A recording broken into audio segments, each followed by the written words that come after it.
Welcome to Coaches Weekly. I'm CJ Sellner here with head baseball coach Mike Stawski. Coach, a 2-1 weekend for you guys. As far as it goes, I think it was a pretty successful weekend. Yeah, I would have taken 2-1 before we went down there. You know, with us being inside for 6 or 7 weeks and then touching dirt for the first time since September, to get out of there against it was 3 good games, one a top 15 team in the country. To be 2-1, having some momentum going into Florida was key. So I was really happy with the weekend. Offensively, you guys really got going early. It's one of those things you always think that pitching is going to be ahead of hitting early in the season, especially with as cold as it was. But the bats are really what came alive for you guys. They did, and I don't want to say I was surprised by it, but it was unexpected because the offense does take so long to kind of catch up to pitching. But for them to come out and score, I think 27 runs in the last 2 games we've had much more talented offensive teams in this program that haven't done that on opening weekend. So, once we get down to warm weather and the guys get some more at-bats, I'm interested to see how this kind of takes off because we do have a really cool dynamic within the lineup where we have a little bit of speed and power that's mixed throughout the entire lineup, which I think causes a lot of problems for the opponents. So I think that's what both Platteville and Spalding saw in game 2 and 3 was they didn't really find too many outs back-to-back in our lineup, and I think that's what caused the problem and allowed us to score as many runs as we did. Everybody knows the names Jose Mercado, Keegan Terrell, Connor Brandon at the top of your lineup. It was the 9-hole. We had to talk about it. Braden Benavides came out, hit a homer on the first pitch he sees in his career, and then hits 3 more doubles on the weekend. So your 9-hole is helping turn that lineup over very well. Yeah, this is no offense to Braden. That was the most unexpected performance of the weekend. Not that we don't think Braden's a good player, because he's obviously starting for a top 10 team in the country, but we weren't expecting to hit a home run. He hasn't done that since he's 11, is what I found out.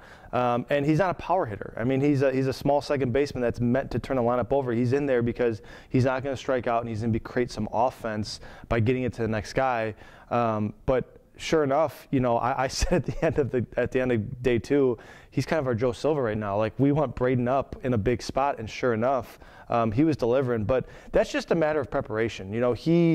He has kind of come in and won that spot and had a lot of confidence in himself. And then he gets in the game, and he was just, talk about being ready to go. And it wasn't any more evident than pitch number 1. He was ready to go, and that ball went a long way. One person that, when you look at the numbers because of the way that his performance started, but Noah Dressler, those last few innings that he threw against Spalding, I think was really the pitching performance of the weekend. It was, because he kept us in the game. I think he went in, we were down by 6, and it was just his job, like, man, just keep us here. If you can keep us here, we can gain some momentum. We might be able to get back in this thing, and that's exactly what happened. His first inning was a little shaky because he got behind and he couldn't throw the breaking ball for a strike, and then he did, and he was absolutely dominant. So Noah's a guy that we talked about. He's going to be a guy that's going to get some starts this year, and he's also going to be a guy that has had to come out of the pen in big games, much like what Brian Muslek has done over his career.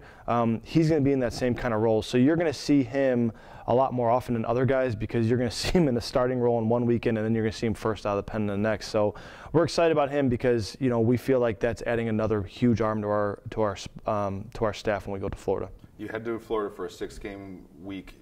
It's a very good schedule down there. But what did you learn about your team this weekend that's going to ready you guys for such a gauntlet of tests in Florida? So I learned something that's not great and something that's really great. I learned that if we're not ready to go from pitch number 1, we're very beatable. I think in the past we've had a chance to kind of come out a little bit slow, and then we'll just catch up to you. And unfortunately, that's an unfortunate thing sometimes because people rely on that. So we learned that easily in game 3 where we were down by 6 because we just came out slow.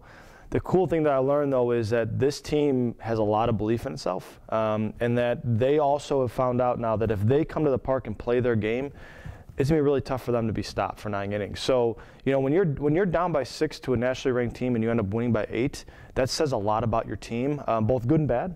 But I think the good outweighed the bad because it showed our guys exactly who we are and what we're capable of, and we're going to need that going into a week where we're playing a bunch of regional teams. We look forward to seeing you and your team back out on the field. Cougar fans, it's spring break time here at CUC. The Cougars head to Florida to take on 6 different opponents over the course of the next week. If you can't make it to the games down to the Sunshine State, you can find live audio and stats at cucougars.com/coverage. For head coach Mike Stawski, I'm CJ Sellner. Thank you for watching Coaches Weekly.